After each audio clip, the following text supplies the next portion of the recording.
This show is part of the RetroZap.com podcast network.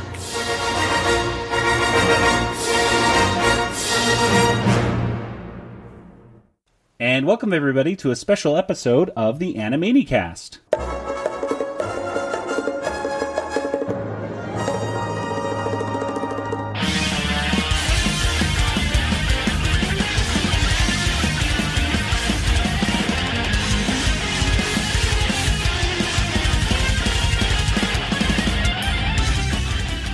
And welcome once again to the Animanicast. We are the only podcast out there that's dedicated to the animated series, Animaniacs. And today we have a very special episode indeed.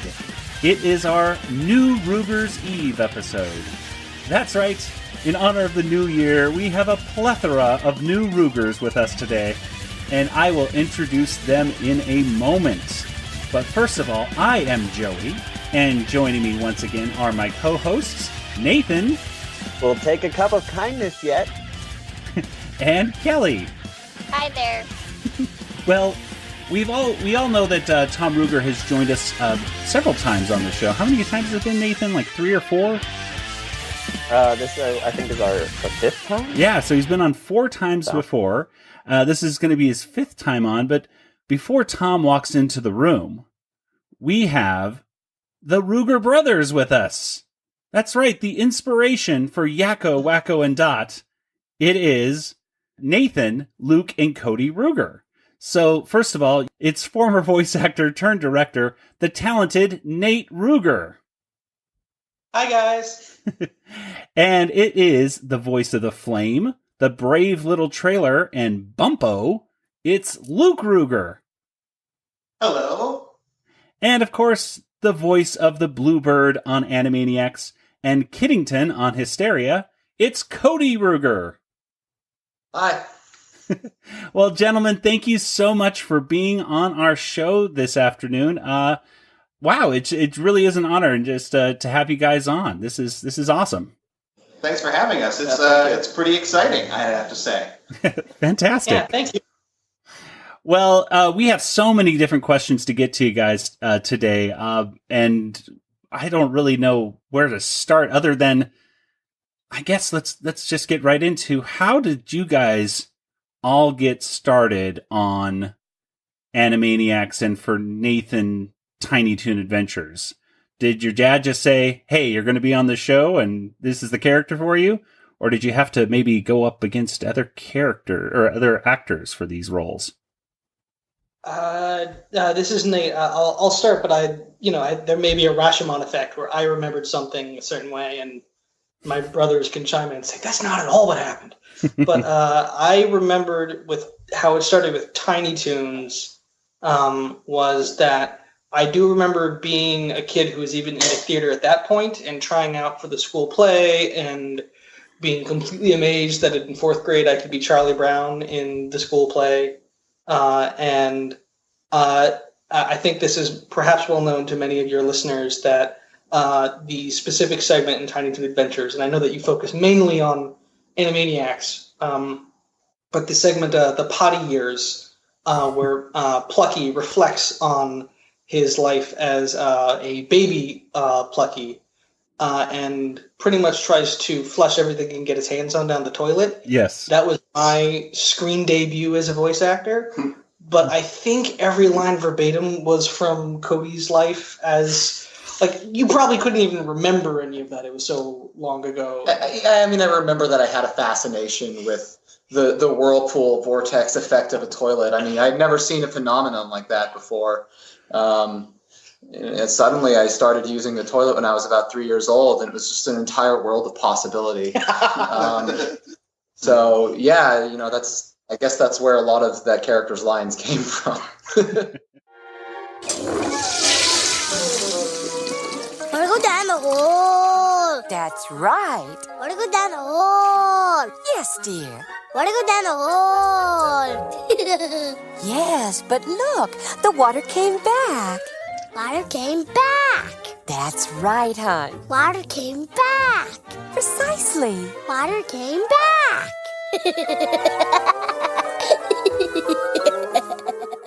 And honestly, and while our dad is out of earshot, I do remember him hearing saying something in another interview. I think with another vlogger or podcast that when asked like, why did you choose to work with your sons as opposed to many other well-known professional voice actors? He's like, well, they're my kids. I can tell them what to do rather than someone else's kid and have to worry about all that.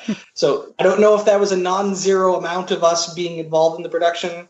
I do remember specifically there are a handful of episodes where, as you might know in voice acting, it's not just saying the lines. There's a lot of other, gosh, as Luke well knows from Hysteria, there are a lot of efforts you need to record that if if an anvil falls on your head, you have to say oof. And you bring in that actual voice actor. And so there are several times when Skippy had to giggle. And I specifically remember my dad slowly creeping into the voiceover booth, doing the tickle finger thing, going like, I'm going to get you, just out of earshot or recording range of the microphone. And that was enough to get me giggling at like, however young I was at that point, like 9, 10, 11. And that's what ended up going on the show. So like, I think there was that element to us starting to get involved in voice acting. But I'm more than pleased you guys chime in with how you started working on Animaniacs.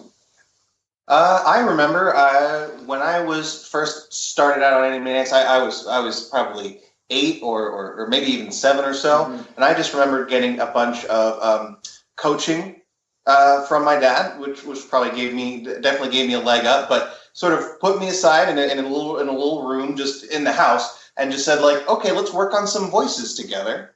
Let's see what you can do, kind of thing. And so that wound up actually helping me out probably later on in the game when I wound up doing voice work for Hysteria, because that's when I also did Big Fat Baby on Hysteria. Again, not Animaniacs, but most of my voice acting for Animaniacs was just my little kid voice, which probably helped me out that I was able to have my father in the room helping coach. I mean, I second what my brothers have said. It was my dad. Our dad wanted like a little kid voice for a certain character. I was 5 years old. He knew me. He knew that he could control me in the booth and all of my tantrums, and they wouldn't be a huge problem. So I think the arrangement worked out pretty well. You guys were talking about the little kid voice right there. Now, Nathan and Luke and Cody, I'm interested in this as well, but how hard was it to do that little voice, especially for you, Nathan? Because when you were, I imagine doing a kind of little kid baby voice for Baby Plucky might have been a little easier when you were first getting started versus later on when you're voicing Baby Plucky for Animaniacs. Was that difficult at all for you, or what do you remember from that? My memory of voicing Baby Plucky, both for Tiny Toons and Animaniacs, was just like when you have that little kid confidence. Like I just recently got back from visiting family in Oklahoma and hanging out with nieces, and I remember one of them saying like, "I'm going to be a dancer, and I'm also going to have my own TV show, and I'm going to do this and that." And so there was a lot of that like really little kid confidence of like, of course I can do anything. Of course I can walk into a voiceover booth and make jokes about potties and walk out and then do my homework.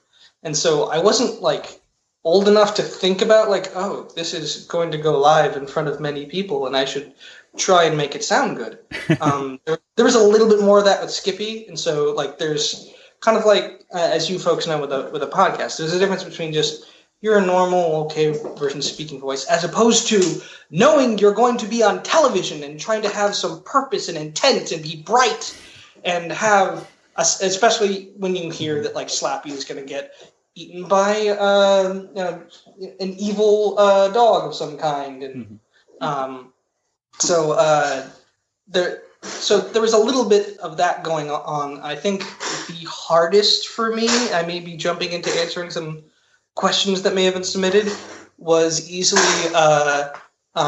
Method to Her Madness, that specific piece of an episode. I forget the episode number off the top of my head. But that was one that I remember getting a lot of coaching because I was 10, 11, 12, and for the first time had to watch a movie that had method acting in it. It's a brilliant idea for a cartoon, having a like little squirrel nephew teaches old well-known actress cartoon character how to act, and everyone in the acting studio is a famous method actor. But I remember being young and watching On the Waterfront for the first time and being exposed to the Stanislavski method of having emotive memories, and when you need to cry you think about your dog dying, and trying to do that while standing next to me is another actor who was hired to do his impression of Marlon Brando. And that was kind of when, for me, the rubber met the road of acting is hard. This involves a lot of work. You don't just show up and make nice, funny sounds with your mouth into a microphone. Now, a scene from beyond the waterfront. I lost my shot at the boxing title. So what did I get instead? A one-way ticket to Polo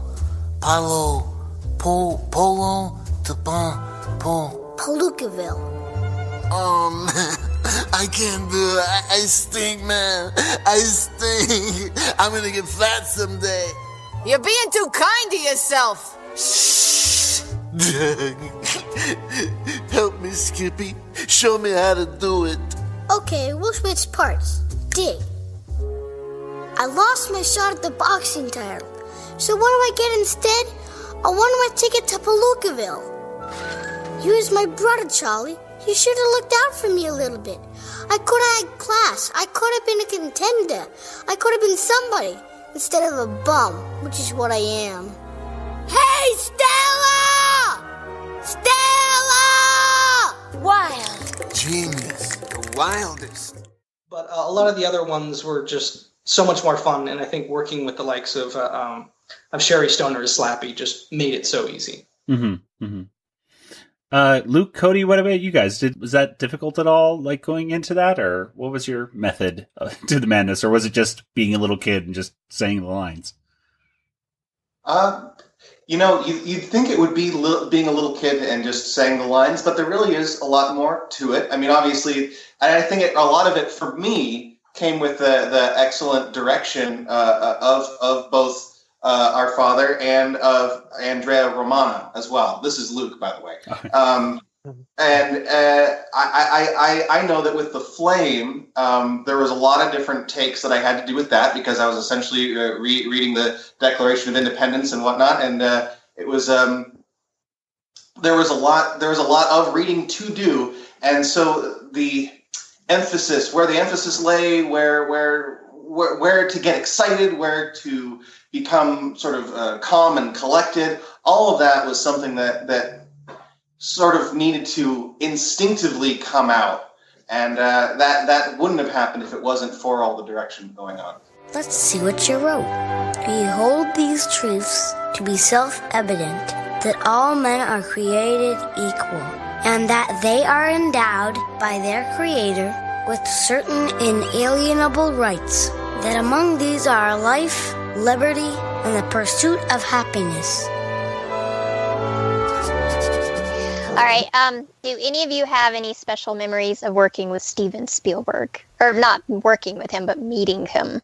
I think that would go to you, Nate. I think you're the only one who would remember that. I have one memory of, I think it was the end of the year wrap party. And I think it was on the Universal Studios backlot, and it was this big party where they pretty much like closed off the Universal Studios backlot to Warner Brothers. Was it Warner Brothers or was it Universal Studios? It was Warner Brothers. It was Warner Brothers. Okay, so memory's fuzzy. The vivid details are coming next. You all pictures. But I remembered being my dad taking me like, okay, I want to introduce you to someone, and leading up to this, I remembered. As a little kid, you could ask many things, like, what do you want to be when you grow up? And that changes quickly. Like, I want to be an astronaut. I want to be a race car driver. I want to be an actor. And I remember not too long before this, I remember Jurassic Park coming out in theaters, and like any kid who likes dinosaurs wanting to see that movie, even though I was kind of maybe a little too young to see a movie where, velociraptors are coming at you, children, but saying, I'd like to be a director like Steven Spielberg. And then, like, within the space of a month or a few months after saying that, getting to meet him. And speaking of being a little kid who was kind of cocky, I remembered in my mind at that moment, he's wearing a leather jacket, I'm wearing a black coat, he likes dinosaurs, I like dinosaurs, so we're practically the same person. And so just kind of like, and now looking back on it, just like, even though he may have been one of the busiest people in all of Hollywood, him just kind of taking those few minutes to go like, oh, do you like Jurassic Park? What's your favorite dinosaur? And like making me feel like the only kid in the world who's ever wanted to see a movie about dinosaurs and being genuinely interested in what I had to say. And I've heard that experience of other folks working with Steven Spielberg, that there is that kindness and genuine interest in the folks he works with. And so that was definitely a great moment for getting to work on a Steven Spielberg project. Nathan, my brother Nathan, do you have why don't you go for a question on our little list right now? Yeah, well, I thought of this recently. It's been said that the Warner Brothers was influenced by you three siblings, and I was just wondering if there were particular characters that each of you related to the most, or anything like that. Like, I don't know. Does that make sense? That does make sense. Well, I'm Luke. I'm the middle brother, and so I've always been, I've been told. I'd always been told that I was the influence behind Wakko, and his satchel of many things. I always had a bit of a habit for, I don't know, scrounging around, picking stuff up off the floor. Not just like random, not like pieces of gum and gross things like that, but quarters, coins, little pieces of plastic that I would try and make into little inventions and combine into weird ways. And so that's sort of where I'm pretty sure that's where Wakko got that aspect of just always having some kind of tool or a mallet in his back pocket, whatever was necessary. I feel like I always felt like I identified most with Wakko, but I think, Cody, it might be important for you to talk a little bit about your own influence, I guess, on Dot, I suppose. So I guess I correspond to Dot being the youngest, and she is the youngest. And the cute one. Yes, I am the cute one. I think, so just to set the record straight on this, I think what happened with the development of these characters is originally they were going to be ducks, three Duck brothers, but then they already decided, there's already Donald Duck, and there's already Plucky and Daffy. Ducks have been done to death. I'm sure you guys have delved into this before. And so then they changed it to generic ink blot characters, and then they realized, well, we have three brothers. It's kind of, three male energies in the main cast, and we actually need, a female character. So let's make the youngest one female so we can have sort of a star of the show, and we can have, certain gags with, her, she needs to have, a surgical operation, and it's going to be life-threatening in order to get like a beauty mark. You can have jokes like that in there that you just don't have access to if you have three male characters. In terms of how that relates to me, I don't know necessarily. I guess being the youngest, you get to be the center of attention in certain ways, and people are really amazed when you do anything right. So I guess there is that element of that in there. Well, originally when it was those three ducks, it was going to be Yakko, Wakko, and Smacko. Yeah. And so Smacko was probably going to be the one using the mallets more often. Right. And so those traits probably got shifted onto or spread throughout the other two brothers. Right. To when Dot was created. Right, but I think it was an intelligent move because you have a good juxtaposition, good contrast between the characters that way. You don't have just three total rascals. You have one who is kind of different and has different priorities. This is Nate. Speaking to Yakko, that's kind of an interesting relationship in terms of like, hey, Nate, how do you relate to Yakko? Like, as a kid, you could not get me to stop talking. I would not. I'd just be gabbing. You could just like throw a word at me, and I could give you a full conversation. I loved watching cartoons. I remember my parents telling me they felt like they couldn't take me to parties because I think I'd seen every Bugs Bunny cartoon at least once by the time they were making Animaniacs. And Bugs Bunny didn't always say the nicest things to people. Like, I think there are a handful of episodes where he'd just walk up to Elmer Fudd and say, shut up, and then slap him. And so people would say, like, oh, little kid at the party, who's your favorite character? And I'd say, Bugs Bunny, shut up! And I wouldn't get invited back to that party because I wouldn't stop doing Bugs Bunny, like, conversations and then I think as Animaniacs came on TV and like the spotlight kind of shifted in our family a little bit, I was kind of a little bit more of the quiet kid in the corner, kind of like working on writing this and that, and so it was kind of weird to kind of like, hey, you're the really talkative one. I'm just like, oh, sure, yeah, of course I'm gonna go over here now, but now you put me in a room and you say, hey, Nate, what do you think about this movie? And I won't stop talking. That's true. Yeah. We have a few listener questions. So, Nate, the first one is from iSeason 101. iSeason 101 asks Nathan, can I push the button? Is it my turn? That is an excellent question, iSeason. And I'd like to say that you're more than welcome to push whatever button you find. It can be your turn. However, if there's a button directly in front of me, I am pushing it, and it is always my turn. Speaking of that little baby plucky elevator go down the hole, elevator go up the hole, and all that stuff right there. Now, that first, you guys mentioned how the toilet thing right there was based upon, I believe, it was a Cody, correct? Flushing things down the toilet. Was the elevator stuff based upon any of your stories at all? Yeah, this is Cody. I also had a fascination with elevators, and I was very territorial over those buttons.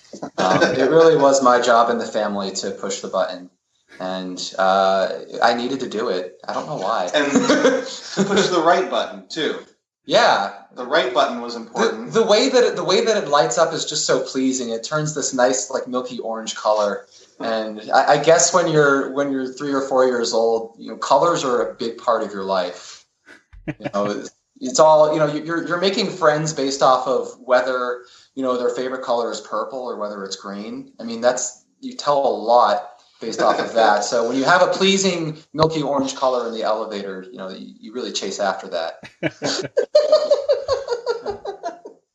And as I think I told you guys before, we went to the comic convention down in San Diego, yes. All three boys, and we got in an elevator. Right after that, a cartoon had aired, and Cody went over to the buttons and started controlling them, and Nathan started saying, no, I pushed the button, you pushed the button, I pushed it. And people in the elevator freaked out. They said, oh my God, it's those kids!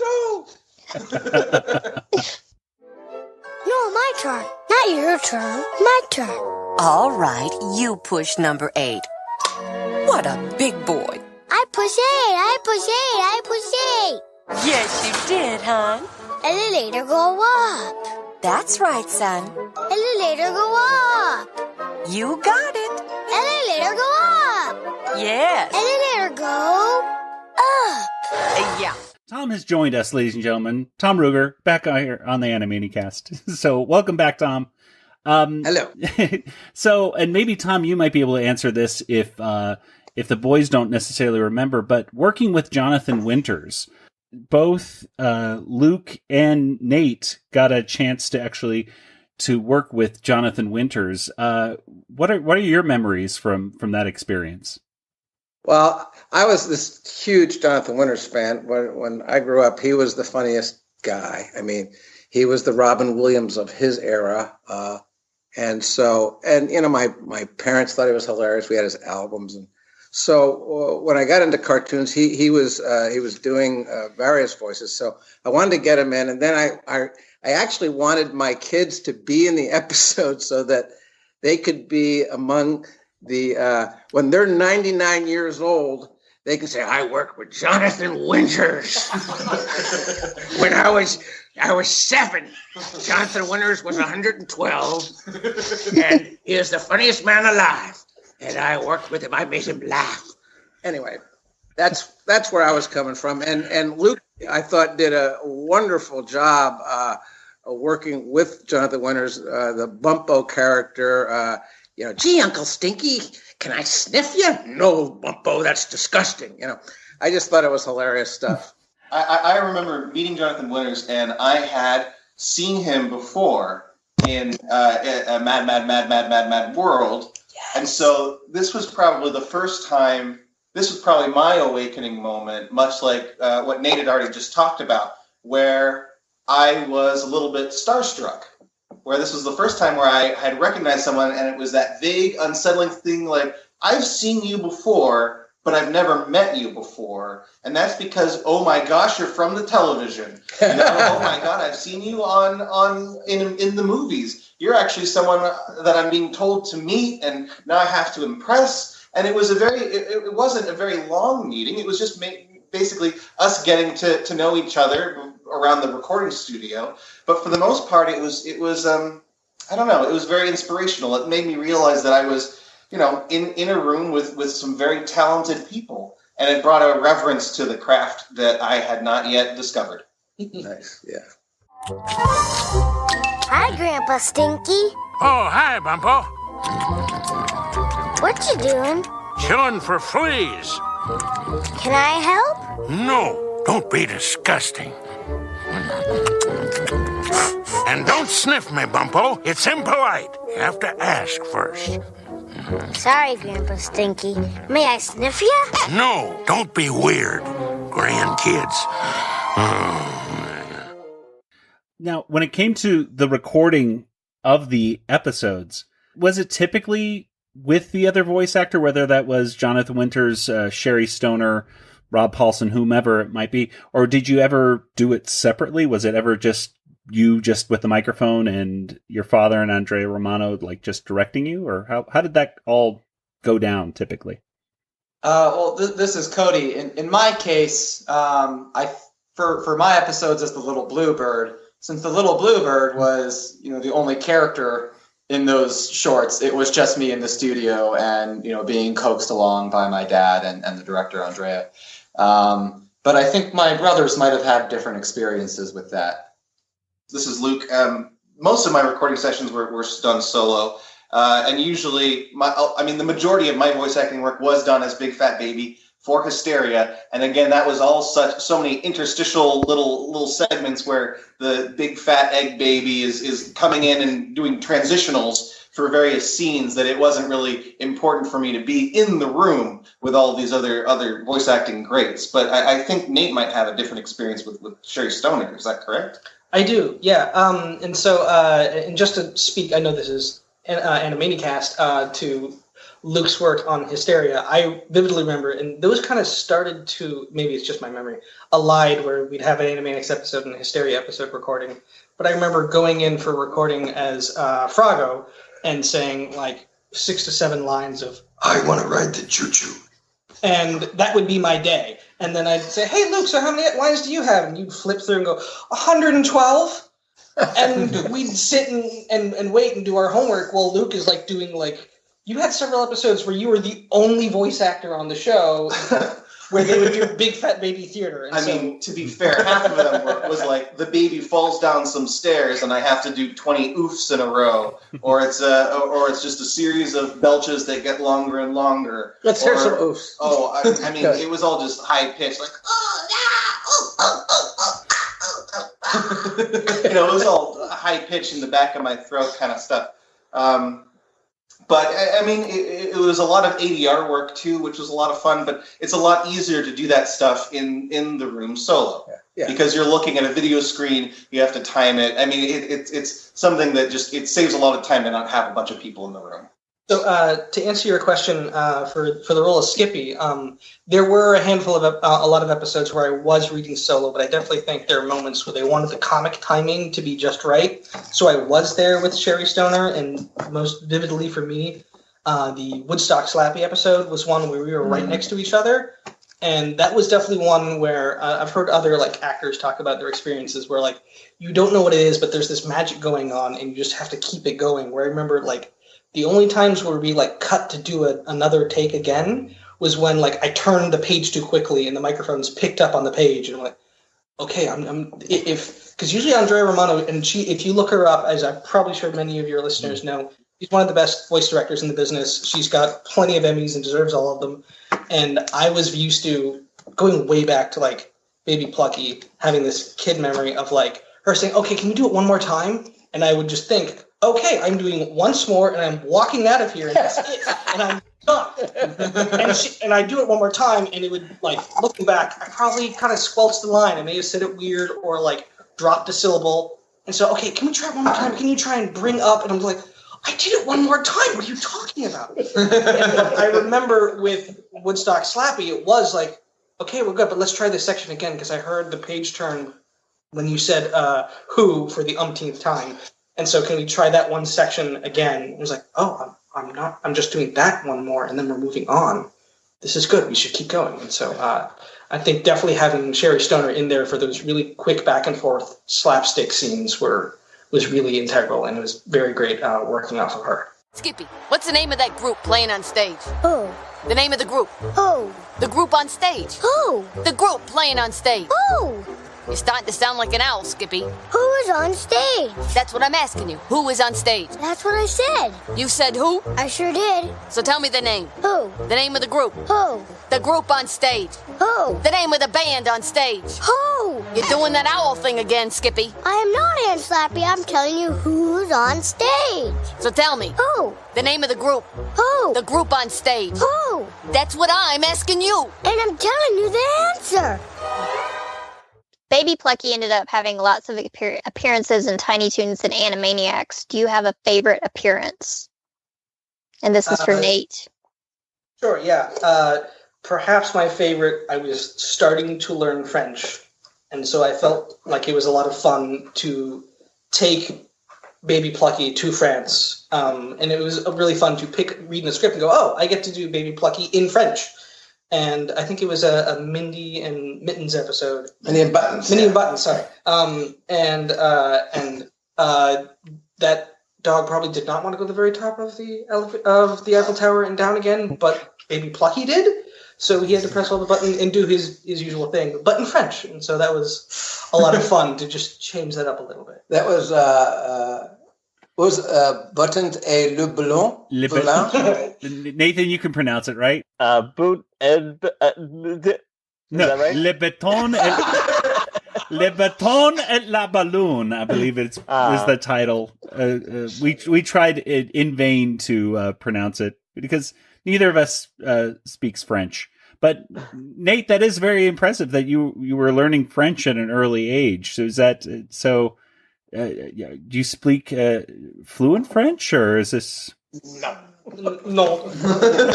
Pas du tout. Je parle un peu. Sûrement un petit peu de français. Oh, that's pretty good. That's pretty good. That means only a little bit of French. Yeah. Get two. That's it. Yes, and that's all. No tu pousse le bouton, je pousse le bouton. We interviewed Colin Wells earlier this year about who voiced the Randy Beeman segments, and he said that his friends at school weren't really impressed with him being on the Animaniacs, since it wasn't out of the ordinary for kids there to be doing voices or acting. So I'm just wondering if that was the case for you three too. Were you able to impress anyone with being on TV? No one mentioned it. It got mentioned. I think for me personally, this is Cody. For me personally, I think my friends knew about it, but I don't think it was something that was widely disseminated besides that. I think my friends knew about it and they thought like, hey, that's pretty cool. But, you know, it's not something that necessarily everybody can relate to. It's just like, it's this very unique after school activity that you have. But you, Luke? I mean, I would say that it's benefited me in the past, just having been a part of the Animaniacs, just simply because it's not something that I widely talk about. It's not something that I offer so much as I can sort of add in a little bit of extra information when the topic comes up, because a lot of people in our generation watched Tiny Toons, watched Animaniacs. They watched a lot of the shows that our dad wound up working on. So just saying like, hey, I know a thing or two about that you might not know, has always helped me out in social situations. In fact, I actually, let's see, I met a girl and went to her college, and she wound up becoming my girlfriend. It's a weird story, but I went to her college just to visit. And we went to her old dormitory, her freshman hall or whatever, and everything had been decorated Animaniacs themed. And it had been such a surreal experience that I think that we actually wound up having a bonding session or moment over that, because then we wound up talking about our childhoods throughout after that event. But that was a pretty cool, weird stance. Yeah. I wonder if she's listening to the show right now. Yeah. For me, this is Nate. I definitely remember feeling like a superhero when it was going on, because you'd go to school and then either my dad would pick me up or someone else from Warner Brothers would pick me up from school and take me to the voiceover recording session, and then I go back to being a regular kid, even though I was, working on a grown-up television show for kids. But but I remember it wasn't something like my brothers that I was broadcasting. That I wasn't kicking down doors, going, "Hey, anyone see Animaniacs last week?" I wasn't trying to let everyone know about it, but I remember, I think it was sixth grade. One of my classmates came at me running with a Sports Illustrated for Kids, because I'd been interviewed for it, and went "You work in cartoons?" and just had no idea, and quickly spread the word, and everyone knew that I was a cartoon voice actor guy. And it was right at that moment when I was thinking oh, I think girls are kind of interesting, and I'd like them to be interested in me. And this kid and all these others he does the voice of the little baby squirrel, and it was not the right kind of time for that to be the most famous part of who I was, to kind of try and make a move on a young woman that I was interested in. But of course now nothing but the fondest memories and love, and it again, just having a conversation with new folks and hearing them say, "Oh yeah, I love this cartoon when I was a kid." I'm "Oh, what do you love about it?" And slowly eking out my relationship with Animaniacs with strangers is all, seeing that smile on their face is always so wonderful. Well, Nate, let's get that. You mentioned trying to impress girls and stuff like that. Let's get right into it. You are a teen heartthrob, of course, as we all know. You were in Bop magazine. We had a little interview. I used to love Bop magazine. Well, there's an interview that you posted on your Twitter a few weeks ago, and it's a really. We'll put the picture of it on our show notes for those people that want to look at that original interview. It's very funny. Very nice picture of Nate actually emoting some lines right there. A good facial expression on him. I'm glad you think that. Yeah, it was not that. Can I toss in a few things about just my experience with these guys? Oh yes, absolutely. Let's see, Luke. My favorite line from the first Flame cartoon is Luke says, "Imagine my embarrassment." Is it hot in here? I definitely feel warm. Oh my gosh, there's a fire! Fire! Fire! Fire! Ah! I'm on fire! Put it out! Put it out! Put it out!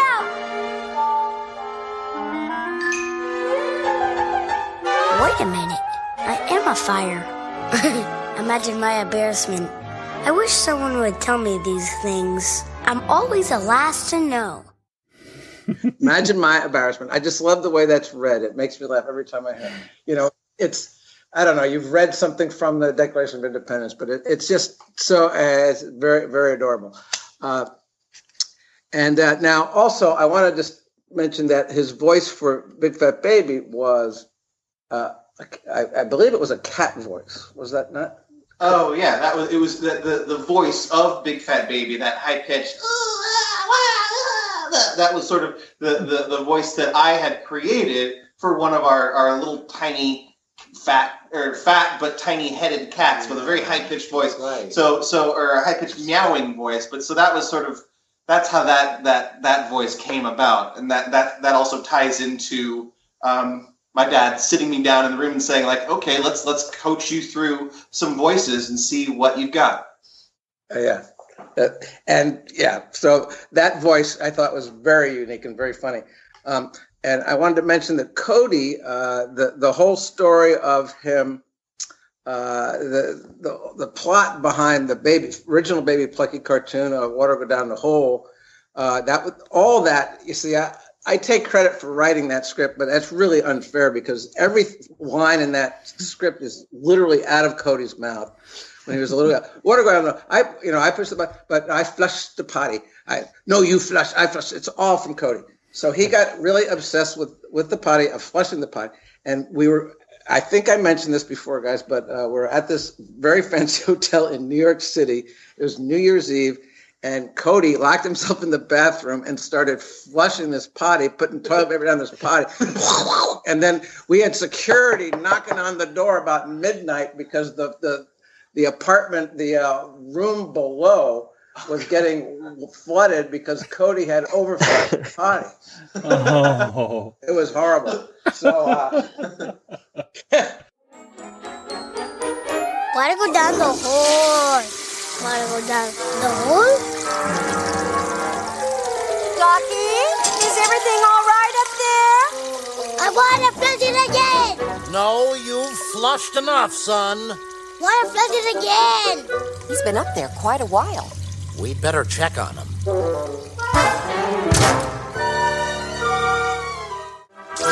Plucky, what's going on in there? The door's locked. Plucky! Wanna flush the potty! Open this door right now. I wanna flush it again! anyway, so that was a very real story. And Nathan finally, Nathan, I remember coming home with, I think it was soccer coach Slappy. And I would give the scripts to the kids like the day before so they could at least get an idea of what was going on.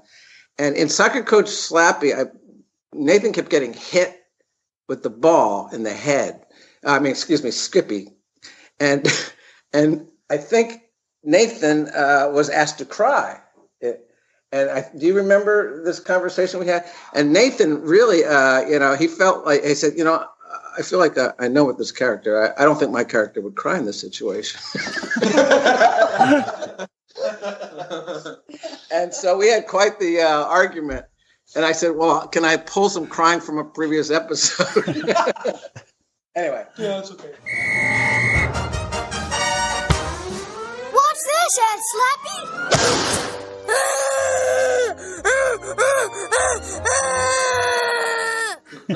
So those are my little shares there. Well, speaking of crying, that crying right there in Bumby's mom is perhaps the best crying ever put on a cartoon, in my opinion. It really tugs on the heartstrings and is also hilarious at the same time. So Nate, I'm not quite sure how you were able to do that, but well done. Thank you. If I can give a little share on that, I think that was one. I mean, that may go for both my brothers as well, but I definitely had a vivid memory of watching Bumby. Are we allowed to say the name of the and having that same visceral reaction. So I think there was another example of like true to life showing up in Animaniacs. But my little relationship with that episode is. I'm currently married, and that was my current wife and my current mother-in-law's first interaction with, I guess, me. Is that my mother-in-law, before I even met my wife, would hear that episode on TV and rush in and think one of her 3 daughters is in mortal peril because it sounds like she's like crying her eyes out, like, what just happened? Who just threw something at one of my daughters? And no, that's just the first man to come knocking door saying, I would like to date one of your daughters. So yeah, that episode, again, I love it. It makes a huge impact on my life, and I'm very happy I worked on it. At that exact moment in my life, it did not help me with meeting the parents. Bumby's mommy. Pet, I'd like to buy a vowel.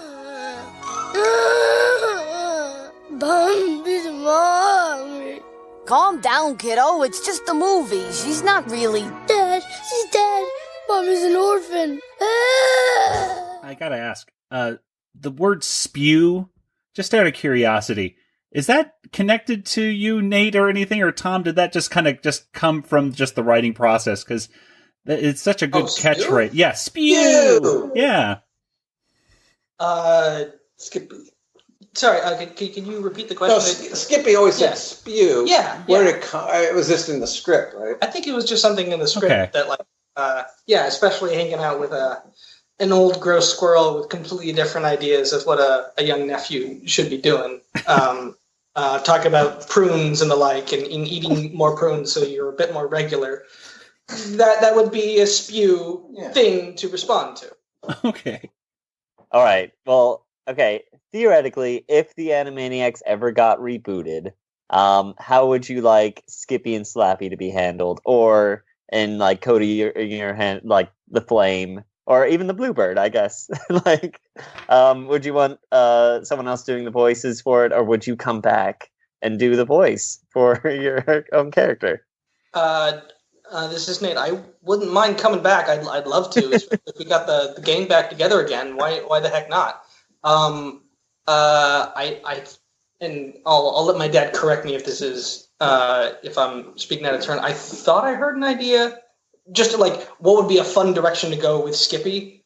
Would be Skippy is now a teenager who refuses, or maybe even in his mid-20s, who refuses to like get out of the Slappy's tree and just like, I'm in my room, leave me alone. And I wouldn't mind like updating a little bit where Slappy may have updated to the times, still just as grumpy, and I may need to get kicked out of the treehouse to go look for a job. Like that would be something that I think would be fun to do. I like that. I believe, Tom, I saw you tweet that idea, actually, of all people, when first rumors of a reboot were going around.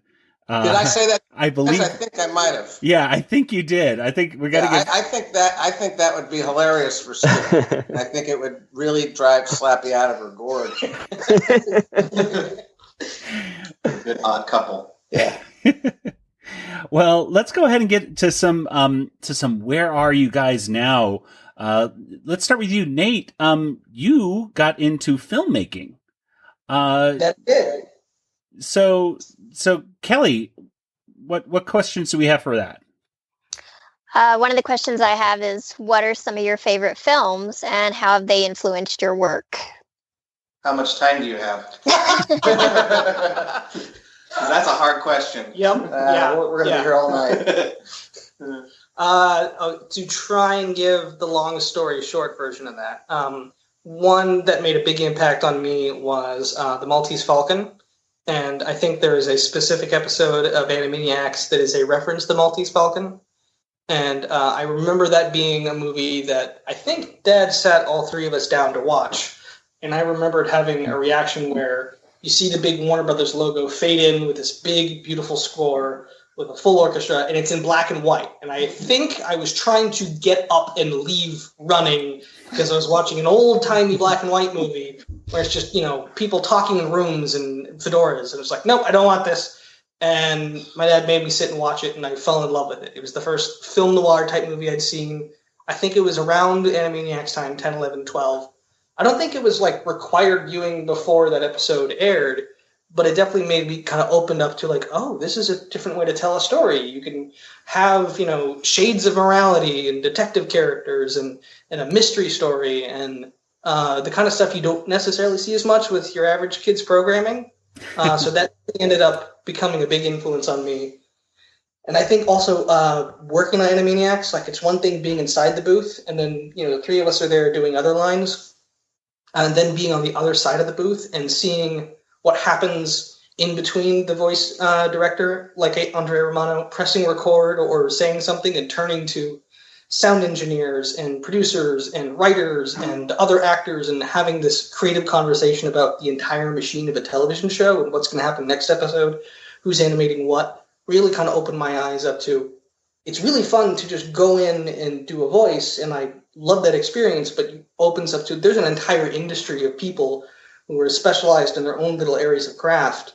And that's kind of the side of the table I wound up being much more interested in, and why I'm kind of focusing on thrillers, whether they're film noir or horror or science fiction.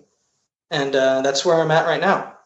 Yeah. You mentioned shades of gray right there. That I think is pretty prevalent. We watched Another Life just a few days ago. Just a fantastic short film that you wrote and directed. Thank you. I just really did enjoy that. Hopefully, I would really love to see that really just expanded. It ends at a point where you're like, what happens next? I want to know what's going to go on. But just for our listeners to know that Another Life, I mean, I guess if I were to summarize it without giving out too much, it's basically this a woman who's a Iraq War veteran has been told that she must kill another a former soldier, in 3 days, I believe, or else they'll both be killed. And so it's this kind of dilemma that this woman has to go through. And you just hit so many different emotions in that short 17 minutes. It's quite amazing. And my question really was how, for somebody that comes from when I think of the name Ruegger, I think of comedy. I think of cartoons and everything like that. But to kind of be in that shades of gray, darkness kind of thing, do you really attribute that to movies like Maltese Falcon and other kind of film noir films that influenced you for that? I do, and so I'm very happy that the name Ruegger does mean comedy and continues to mean that. But behind the scenes with our family, we were very much a family that was interested in movies and arts and in every direction. And the movie night at our place was very different from movie nights elsewhere, I imagine, where my dad would throw on a movie that you'd more likely see on the Turner Classic Movie Channel than you would on at your local Cineplex. And so I remembered seeing lots of Hitchcock movies with my dad, and that was a major influence. And hearing my mom, who's an actress in one ear, point out performances and how they got to this or that line and how they were able to get this across without saying anything. And my dad's pointing out how Hitchcock set up this or that shot and what that means and how that made this more interesting, or have this dramatic beat hit a little bit stronger. I kind of got a little bit of film school before I went to film school and made Another Life. Mm-hmm. And also, before we move on to you, Luke and Cody, I also just have to note that I saw I want to call it almost like a TED Talk, but it was a little talk that you did for one of your alma maters, I believe, where you talked about your film influences. And according to that, you said your first film you've ever seen was Star Wars, and how you got into Joseph Campbell and things like that. We're all three huge Star Wars fans, so I was very pleased to hear that that was the first film that you saw. Well, I'm glad. I'm glad it was the first film I remember too. Now, just as a quick side note, have you all seen The Last Jedi? Does it get a thumbs up? Yes. Or? Yeah, I think we're all caught up. Yes. It might be a whole nother podcast to get all of our thoughts out on. Yes, it's definitely the most complex Star Wars movie I think is we've had for quite some time. So, Cody, other than being a fantastic singer, which many people may not know, but what are you currently doing right now? So I'm practicing commercial real estate law in New York at one of those big firms. It's a very busy lifestyle, but I do enjoy it. It's good brainy work. I'm also spending as much free time as I can doing music. I still sing pretty much every day. Yeah, I know. Thanks, Nate. Nate just wrote down a note for me. He's trying to. I'm working on it. I'm getting there. So, yeah, I'm also doing a lot of music. I do musical improv. I'm working on a musical that I'm writing.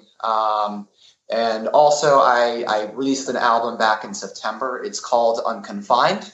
If you don't mind me doing a small plug. Not at all. It's under the stage name Cody Alexander, not Cody Ruegger. But you can find it on iTunes, Apple Music, YouTube. You can also find it on my website, codyalexandermusic.com. So I'm spending as much time as I can with that, and hopefully find something that find some job in performing or composing that makes a lot of sense for me.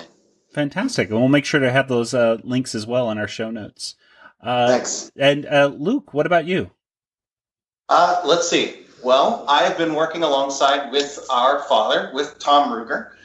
Been working on a lot of show concepts lately. Tom just finished up with 7D and with some contract work with Disney, and I've been helping him along with that. And also, we've been working on our own projects together. Some comedy type shows, variety show, all animated stuff, of course. And we're working on bringing those pitch packets up to snuff so that we can show them off and shop them around at various studios. Fantastic. Because, a lot of them are of different age ranges and stuff like that. You don't want to show something to Adult Swim that you'd want to then show to Disney right afterward. Very true. And Nathan, last I heard, you were tweeting something about being on the Warner Brothers lot and working there. Are you working at Warner Brothers right now, or what's going on with you?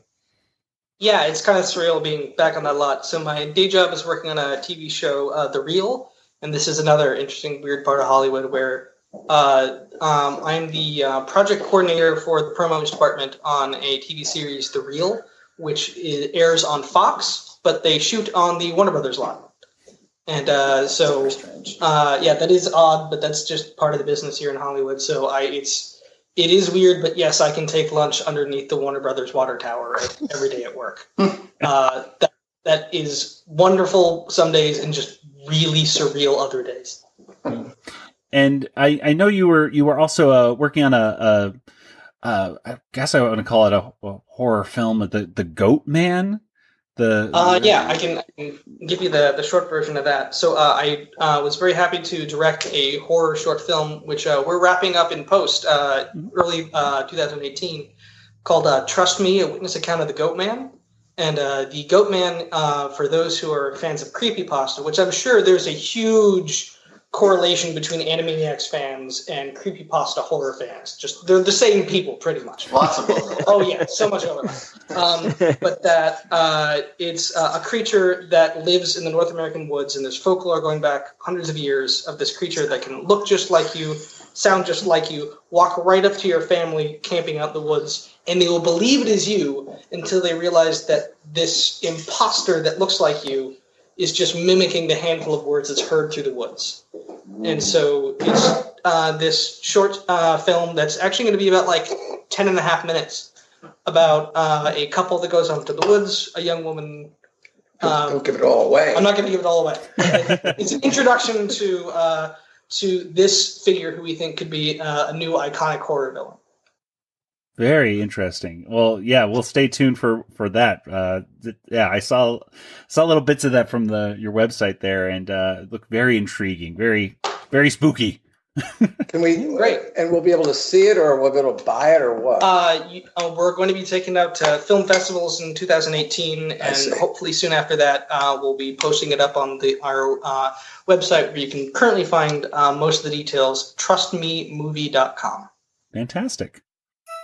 All right, well, gentlemen, thank you so much. This has been a really fantastic honor, and Tom, I just got to thank you once again for not only being on the show, but dragging your sons on here as well, which is quite an honor. Thank you so much, all of you, for being on today's show. We really do appreciate it. Well, thank you for having us. It is quite an honor as well. Indeed. Yeah, thanks, guys. It was great. Well, let's go ahead and get to some contact information. Kelly, where can people reach out to you online?